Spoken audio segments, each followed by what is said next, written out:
봅시다. 오늘은 얘들아 역행렬이라고 얘기하는 파트에 대해서 배워보도록 할게요.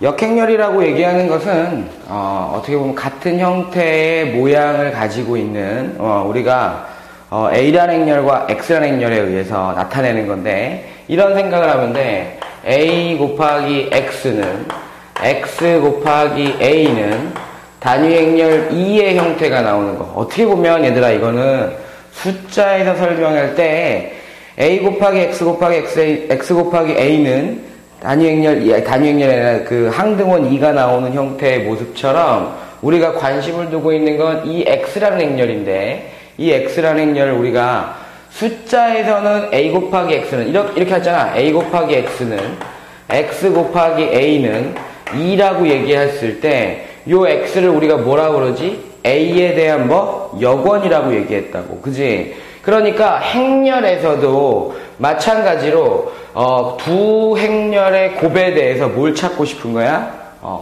역행렬을 찾고 싶은 거야.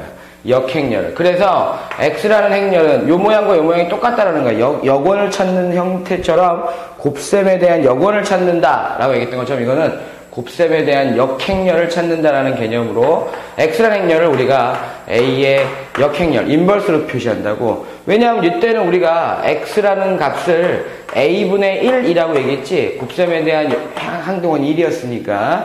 마찬가지로 요것을 우리 나중에 다음에 보면 지수법칙을 가서 배우게 될 텐데, 요거는 A의 마이너스 1승, 인버스라고 읽는다고. 그래서 숫자에서 마이너스 1승은 역수로 표시하지만 행렬에서 마이너스 1승은 A분의 1행렬입니다 라는 게 존재하지 않기 때문에 A의 역행렬입니다. 또 읽을 땐 A의 인버스입니다 라고 하는 형태의 모습을 찾는 것을 우리가 역행렬에 대한 관계식이다, 정의식이다 라고 얘기하는데, 이게 되게 중요해 여러분들. 아무것도 아닌 것 같지만 분명히 교환법칙이 성립하고 있고, 그지? 교환법칙이 성립하고 있고 단위행렬이 나와야만 역행렬을 갖는다라고 하는 성질 또는 정의라고 얘기하는데, 그 부분이 되게 중요하다. 그래서 그거를 두 개를 합쳐보면 이렇게 된다고.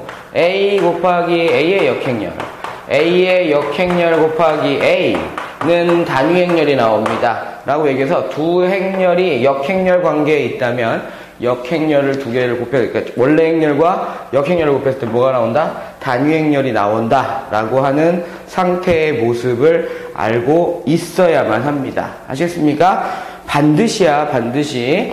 그러면 예를 들어서 한번 봐봐 얘들아. A 곱하기 B가 B 곱하기 A인지는 모르겠는데 두 개를 곱했을 때 단위행렬이 나왔어 라고 얘기하잖아. 사실 우리 앞에서 배웠을 때 그 문제가 있었어. 그렇게 되면 여기서 두 개를 추론해낼 수 있어야 돼. 이제는 뭘 추론해내느냐? 두 개의 행렬을 곱했는데 단위행렬 나왔어 라고 얘기하면 B 곱하기 A하고 A 곱하기 B는 같아요 라고 얘기할 수 있어야 되고, 그지? 또 하나는 뭐냐면 A의 역행렬이 뭐야? B가 돼야 되는 거야. 두 개를 곱했을 때니까 서로 역행렬 관계다. 또 B의 역행렬은 뭐가 된다?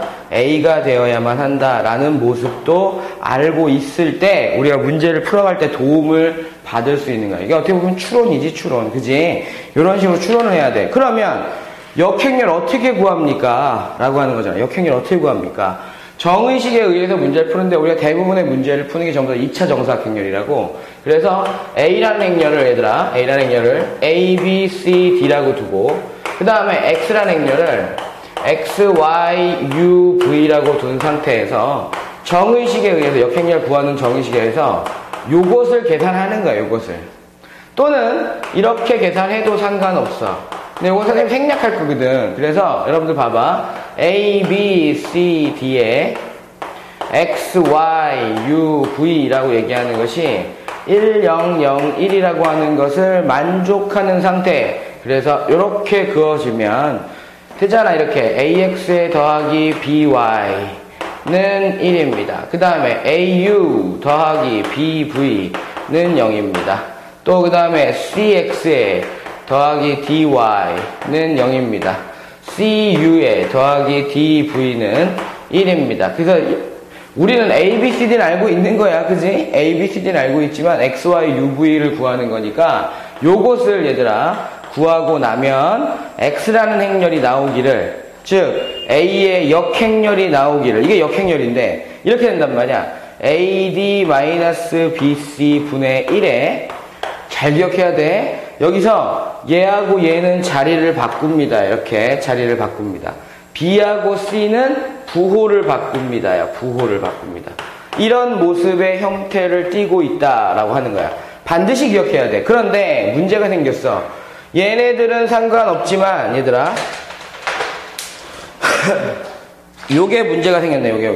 요게 왜? 요거는 실수배잖아. 실수라고 얘기하는 것에 대해서 문제가 생기길 뭐가 생겼냐면, 분모가 0이 되는 거는 존재하지 않잖아. 그지? BC가 0이 아니라면, 그러니까 요게 0이 아니라면 A의 인버스는 분명히 존재한단 말이야. 하지만 얘가 0이 된다면, AD-BC가 0이 된다면 A의 역행렬은 존재하지 않을 수도 있다라는 거야. 우리가 얘들아 숫자 계산할 때 얘들아 이런 걸 배웠단 말이야. 숫자에서 항등원은 집합이 모든 실수일 때 반드시 존재해. 하지만 그 실수라는 부분에 있어서 존재할 때에도 우리가 항등원을 구할 때 같이 나오는 A 값이 나오는 경우가 있단 말이야. 그럴 때는 역원이 존재해야 해? 존재하지 않았던 것처럼 역원은 존재할 수도 있고 존재하지 않을 수도 있었단 말이야. 마찬가지로 역행렬은 존재할 수도 있고 존재하지 않을 수도 있는데, 그 원리는 뭐야? 얘들아, AD-BC가 0이 되는 경우와 0이 되지 않는 경우를 구분해서 지어야만 한다는 거지. 무슨 말인지 알겠지? 여기까지가 행렬에 대한, 역행렬에 대한 원리야, 원리. 그러니까 여기까지는 외워야 되는 거지. 역행렬 공식 외워야 돼. AD-BC 분의 1에 D-B, -C, A라고 해서 D하고 A는 자리를 바꾸고 B하고 C는 뭐야? 부호를 바꿉니다. 라는 개념을 알고 있어야만 한다. 그러면 여기까지 얘들아 외웠다면 역행렬의 어떻게 보면 성질도 알아야 돼. 성질.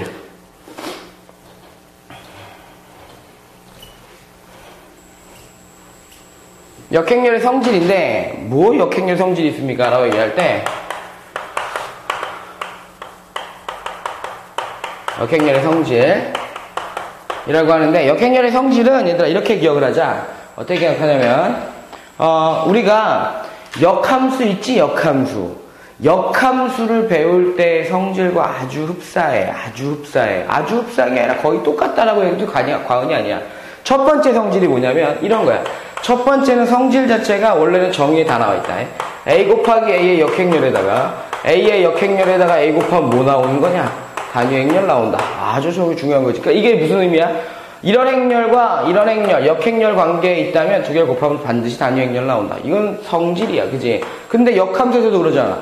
원래 함수와 자신의 함수와 역함수를 곱하면 그냥 그 안에 있던 숫자 그냥 사라진다라는 의미잖아. 사라진다라는 의미. 원래 자기 자신으로 돌아갑니다라는 개념으로 표시했던 거랑 똑같은 개념이라고 생각하면 돼. 그 다음에 두 번째 거는 뭐냐면, 이거는 아까 전에 했던 거잖아. A, B가 1에 두 개를 곱했대. 그럼 내가 뭐가 튀어나온다 그랬지? 선생님, B 곱하기 A하고 A 곱하기 B는 같아요. 라고 하는 것과 A는 B의 역행렬, 그지? B는 A의 역행렬이라고 하는 것이 숨어있다라는 거 머릿속에 기억해라. 그 다음에 세 번째 거는 뭐냐면, A 곱하기 B의 얘들아, 역행렬은 역함수의 모습과 똑같아. B부터 먼저 간다고. B의 역행렬, A의 역행렬. 이거는 어떻게 보면 증명도 해줄 수 있는데, 증명은 그냥 역행렬의 정의식에 의해서 갖다가 집어넣어서 문제를 풀면 돼. 뭐냐면 이거하고 두 개를 곱했을 때 뭐 나오면 돼?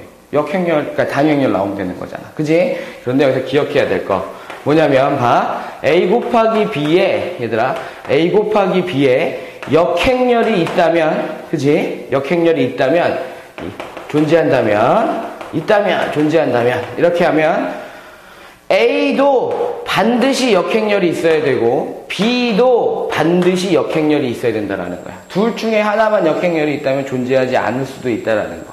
무슨 말인지 알겠지? 그러니까 A도 역행렬이 있고 B도 역행렬이 있을 때 A 곱하기 B의 역행렬이 존재할 수 있는 거야. 무슨 말인지 알겠지? 그런 개념이 들어가야 되고, 네 번째는 이건 말로 표현돼서 여러분들한테 헷갈리게 할 수 있습니다. 그 다음에 네 번째는, 야, 역행렬의 뭐야?